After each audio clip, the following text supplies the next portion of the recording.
Well, welcome everyone today to the 31st Australia PNG Ministerial Forum, and it is an absolute pleasure on behalf of Pat, Penny and I to be able to welcome to Canberra this morning the Deputy Prime Minister of Papua New Guinea, John Rosso, the Foreign Minister, Justin Tkachenko, and the Defence Minister, Billy Joseph.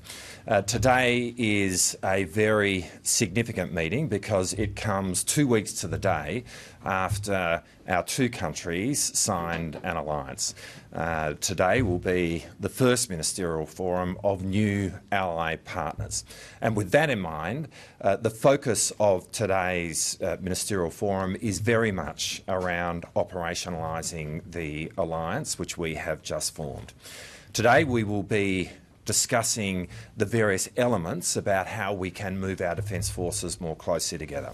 We will be establishing a task force around the recruitment of Papua New Guinean citizens directly into the Australian Defence Force. That task force will have its first meeting this year, and part of that will see PNG permanent residents in Australia, so who have Australian permanent residency, be able to join the Australian Defence Force from the 1st of January next year. Papua New Guineans with permanent residency in Australia will be able to join the Australian Defence Force from the 1st of January next year. We will be discussing ways in which we can support each other with infrastructure, and today we are announcing a $7.7 million commitment to establish a 200-bed facility at Goldie River Barracks in PNG. This will enable an additional 200 soldiers to be trained each and every year into the PNG Defence Force. We'll also be announcing a $2.2 million commitment to design barracks in Hela, which for the 3rd Brigade of the PNG Army. And again, a very important infrastructure commitment. A key conversation that we've been having for some time now between our two defence forces is how we can work to develop PNG's air wing. And there has been a number of developments that we've done there, which have included Spartan aircraft from Australia rotating through PNG. Currently we do some training of PNG aircrew, but today we're also announcing that beginning next year we will be training 6 PNG pilots each year to build that air capacity. And in addition to pilots, we will also be providing training to engineers and other aircrew. Today we're announcing as well that we will be providing 3,500 rifles to the PNG Defence Force over the course of the next 4 years. And when we include what the work that we'll be doing in terms of armories and the like, that's a $35 million commitment. So all of these are important steps forward in terms of operationalising the alliance that we have. And to be clear, this builds on a deeply integrated defence relationship that we've built up over the 50 years since PNG became independent.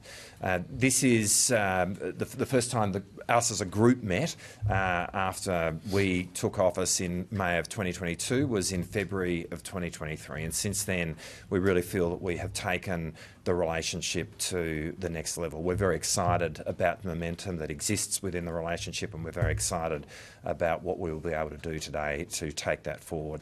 And with that, I will hand over to the chairs of today's Ministerial Forum, which is Penny and Justin. So, Penny.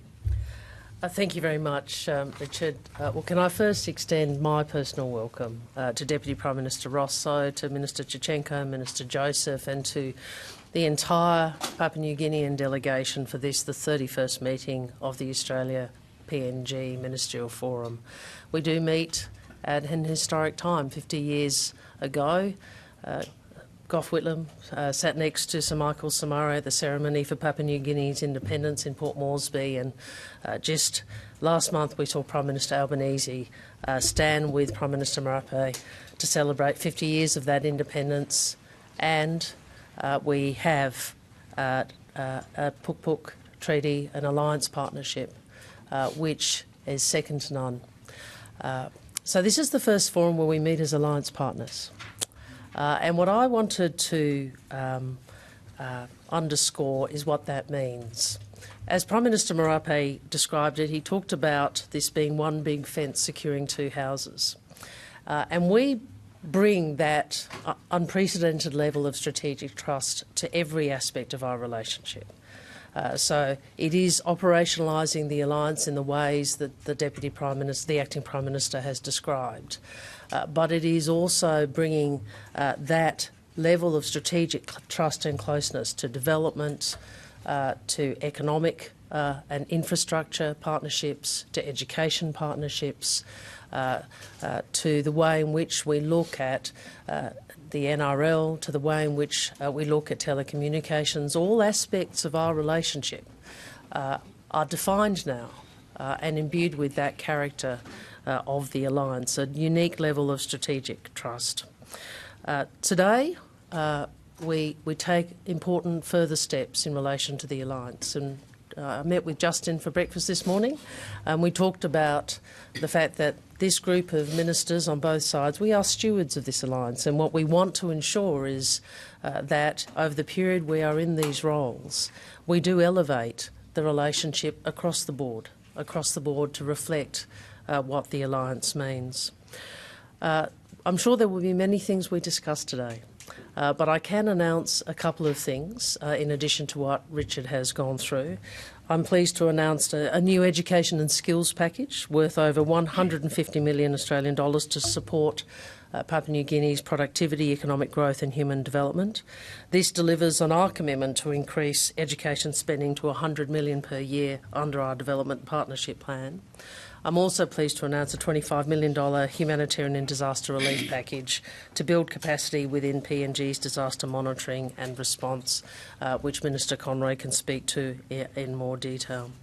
I'm very pleased to have the opportunity with my friend and brother Justin Tkachenko to chair the forum today. It's certainly one of the many great honours of being Australia's Foreign Minister, and I look forward to the discussions, and I thank Papua New Guinea ministers for coming to Australia for this forum. Thank you, Richard. Thank you. It is an honour for our delegation to be here for this fourth, under our government, fourth Ministerial Forum that has been co-chaired and now chaired as well by Honourable Penny Wong. It's no mistake why we're here. We have now taken our relationship with Australia to the next level, especially as an alliance together. And with that, as Minister Penny Wong said, Wampla Banis, Tupla House, different backyards. So we are together in more ways than one. And today we will discuss and come to conclusion some outstanding issues, from visas to implementation of our current programs, projects that have been going on for many years through defence, education, health, technology, communications, and of course defence. And we look forward to those outcomes. We are there in partnership. We're working together as one for the benefit of both countries now and into the future. So the Ministerial Forum will put a lot of emphasis on implementation, getting the job done, making things happen, and implementing what we set out to achieve. Thank you. Thank you, Mr. Tkachenko. And to pick up where the Foreign Minister left off, our peace and stability is entwined. Only 4 kilometres separates the two nations. You could swim there if you weren't worried about crocodiles, which you should be. Delivering on the spirit of the treaty is something that both sides are committed to. So as Foreign Minister Wong talked about the $25 million investment in the humanitarian disaster relief packages, that includes additional new humanitarian warehouses for PNG to deal with natural disasters. It involves a new twinning partnership between Australia's National Emergency Management Agency and the PNG National Disaster Centre to enhance capacity building. But Peace and stability goes beyond responding to natural disasters. Fulfilling the concrete commitments around the treaty also involve equipping the PNG Defence Force. So in addition to what the Acting Prime Minister has outlined, we will be providing 4,500 uniforms to the PNG Defence Force. Importantly, these uniforms will be to exactly the same standards as the ADF's uniforms, exactly the same qualities in terms of signature management and quality. The only difference will be that they will be manufactured with a PNG defence pattern on them. But security goes beyond physical security, it goes to economic security. And that's why the economic relationship is so important, and that will be discussed today as well. Australia is the largest trade and investment partner for PNG, and it's a position that we're privileged to have. And a key part of that economic partnership is support for the PNG team to enter the National Rugby League, to enter the premier competition of the greatest game of all.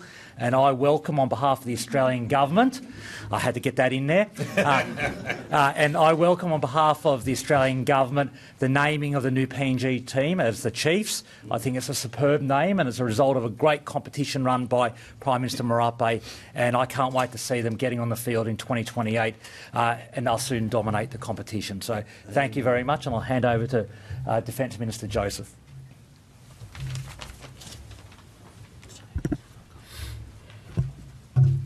Right. Thank you. I was here when the treaty was signed, and Prime Minister Albanese said, from the newest of allies, PNG in Australia, closest neighbours, friends, and to the newest allies. I would like to take this time to really appreciate the two teams from both PNGDF and PNG in Australia, who have worked very hard.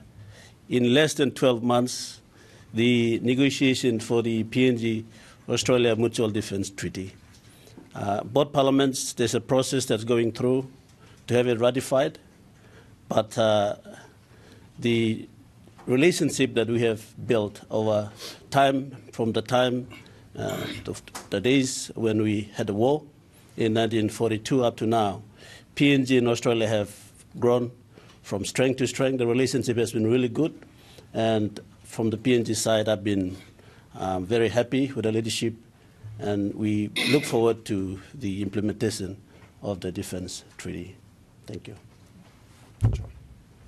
Good morning, everyone. First of all, acknowledge Acting Prime Minister Marles, Pat Conroy, and Penny Wong, all good friends. And good to see you guys again here on our annual ministerial forum between both countries. It's the 31st ministerial forum, and I think the third one I've been involved in since 2023, and it's moved from step to step. It's a normal annual meeting that we're here for the ministerial forum. But whilst we concentrate on the treaty, I think this is more than just a treaty. It's the relationship between Australia and Papua New Guinea that's been ongoing for 50 years. Australia has been working side by side with us. Not only the treaty, we're also looking at Australian assistance that helped us with our infrastructure, our internal security, and a range and a host of other things. So whilst we look at the treaty, I think it's just a relationship that's been strengthened, and the treaty was inevitable, and it just becomes another part of the relationship that is between both countries. We both sit as neighbours, we sit conjoined together. We also have a strong relationship from the past, and the treaty is another step in that relationship, strengthening it between both countries. So I'm quite satisfied with it. I look forward to the various announcements. I say thank you to that. And the NRL, as Pat said, NRL is a great achievement. It'll make and strengthen the relationships between both countries. Tourism going to Papua New Guinea and vice versa coming to Australia. Rugby team, sports, which is the underlying essence of both countries. We love our rugby league, similar to Australians, and I think it'll strengthen the people-to-people relationships between both countries. And I look forward to further discussions on all these subjects between both countries at this ministerial forum. Thank you. Beautiful. Thank you, DPM. If I could ask both DPMs, annually Australia has been loaning Papua New Guinea something like 1.5 billion kina as budget support. That's gone on for the past 5 years, I believe. Are we looking at a sixth loan this year for your budget, and is that sort of becoming now sort of institutionalised in terms of the relationship as a regular thing? And if I could ask Dr. Joseph, guns, uniforms, planes potentially for the PNG Defence Force. Could you tell us what sort of aircraft you'd like? And you've had some issues paying for your catering recently for your troops. Is that another of the costs that you'd like Australia to contribute to? Thank you. Well, perhaps to start with on budget support. I mean, actually, in the history of our two countries since independence, there's been various points along the way where there has been budget support provided by the Australian government to PNG, as you're aware. I mean, we will talk about this in the context of the ministerial forum that we have later this afternoon. We're not making an announcement now in respect of that, but we want to be the best partner that we can be to PNG, and however that is most practically done is how we will do it, and we will talk about all of the ways in which that can be done, including this in this afternoon's meeting. Thank you. As allies, PNG want to be an important partner to Australia, and building defence capability is something that we really wanted, and that's in Article 5 of the Defence Treaty. And so whatever shape or form it may be, as long as it builds defence capability, including air capability, like you said, we would appreciate and will work together with our Australian counterparts, especially DPM Marles, to work on that. And our two teams, defence teams, have been working very closely on what would be the choice or the capability in details, whether that be in aviation or in the naval, as well as in the army, so including the guns that you mentioned. We will work on that as we go through. With the catering, I think that has been part of our defence budgets. We've managed that from time to time, and that's not something that we would be expecting Australia or somebody else to pay for us. It's part of our budget, and we do that every year. If I may add on, with their capability and stuff on that, you should look further at that. It's more to do with training, enhancing capability and training. And the good thing that happens is that previously, after 1975, we had a capable air squadron, and now we're looking at the relationship, building up the air squadron again. It's to enhance rural capacity delivery, agriculture, produce, that sort of infrastructure building, and training pilots that further on they move on to our national airline, and it helps enhance our national airline by providing good training for pilots. So that is the basis of some of these things, that the development aspects will look forward to engineers, pilots and that sort of thing being trained through the military, and later on moving towards our national airlines and enhancing the civilian capacity of our national airline. Thanks, Deputy Prime Minister. Can I ask the Deputy Prime Minister and the Minister Joseph as well? Obviously, both Defence Forces have stated they wish to grow quite substantially. Prime Minister Marape has said that up to 10,000 PNG citizens could be able to join the ADF over time. Can I ask, how are both Defence Forces going to grow, and how does Australia ensure, as part of this arrangement, that it simply doesn't poach the qualified people that PNGDF needs in order to grow? How can both forces grow simultaneously? And while I've got the call, if I could ask DPM Rosso, you were in China recently, I believe, sir. I gather the Pukpuk Treaty was one of the things that was discussed. China's embassy before the signing was quite critical of the treaty, or at the least raised questions and reservations. Did the Chinese side raise any reservations with you during your visit? And have they expressed any concerns to you? Thank you. Well, perhaps to start with the issue of recruitment, we are We see recruitment of Papua New Guineans into the Australian Defence Force as a real opportunity actually for the ADF, and I know that this is a matter that I've discussed with both John and with Billy, and from the PNG side there seems to be a sense that there's a real opportunity here in terms of providing opportunities for the younger generation in PNG. But you ask a really good question, and as we started talking about it, you know, making sure that this is a program that works for both PNG and Australia, and in terms of PNG's capability, military capability as well, is really critical. As we have discussed this, at the heart of the answer to that is training. You know, this will work if we are investing in the training of people before they enter the Defence Forces, and obviously all the training that comes once you do enter the Defence Forces. So central to our thinking about how we make this work is actually investing in training capabilities in PNG, because we're talking about recruiting directly from PNG, to enable people to be in a place of readiness to join the Australian Defence Force, and that sort of training also provides opportunities to ready people to join the PNG Defence Force. And that is and how we execute that, and we've obviously got quite a few ideas about how to execute that, that is very much the subject of the work of the task force that we've announcing the establishment of today. And as I say, they will have their first meeting this year. You know, we share the ambitions that Prime Minister Marape has articulated. I mean, it'll take time to get there, but we actually do think that in time and at scale, that's what this program can do for the ADF. But at the heart of the answer to your question, which is a really good one, is making sure that we build that pre-enrolment training capability in PNG. As you pointed out, the training and enhancement, you should look at it a different picture also.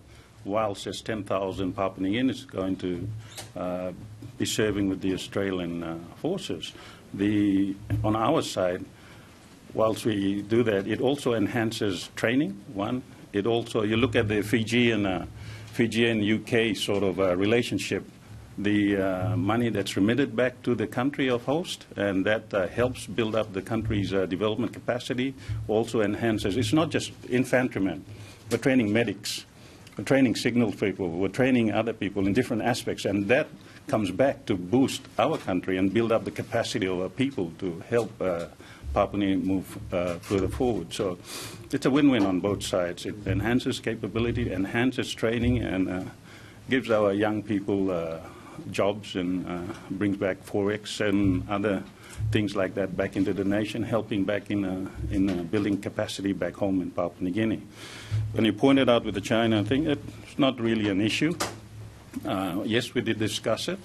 They raised it, but we've clearly outlined, and they respect our sovereignty. China has always been a big partner of ours too, similar to Australia. They've been a great partner, and we have a relationship with them with trade, investment, and that has grown and strengthened from strength to strength. So it doesn't in any way impeach on our sovereignty and on our decisions that we've made with the treaty with Australia. And the treaty with Australia, we've explained the relationship that we've had with Australia, the traditional relationships, and China respects that.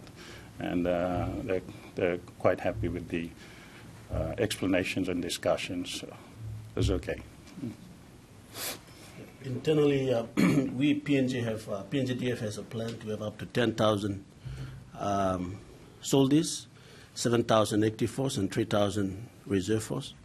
And so the Papua New Guineans who are coming to serve through the program to join ADF will never be part of PNGDF.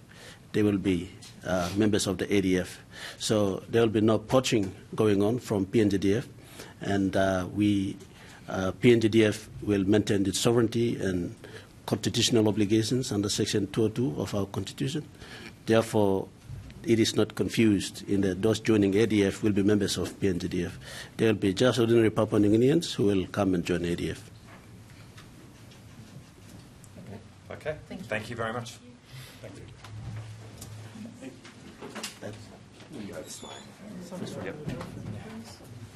Yep.